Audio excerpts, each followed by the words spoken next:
श्री स्वामी समर्थ. श्री गुरुचरित्र अमृतधारा. अध्याय 17. करवीर क्षेत्रात एक वेदाभ्यास करणारा ब्राह्मण राहत होता.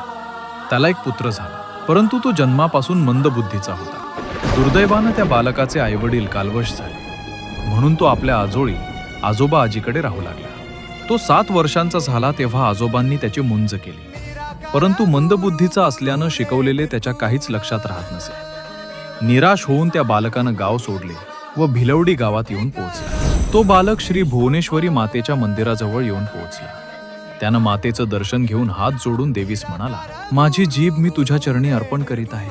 जर तू मला दर्शन देऊन मार्ग दाखविला नाही तर मी माझे मस्तक तुझ्या चरणी अर्पण करीन. तो मंदिरात निद्राधीन झाला असता त्यास मातेनं दृष्टांत देऊन कृष्णेच्या पैलतीरावर औदुंबराच्या छायेत बसलेल्या श्री गुरूंकडे पाठविले.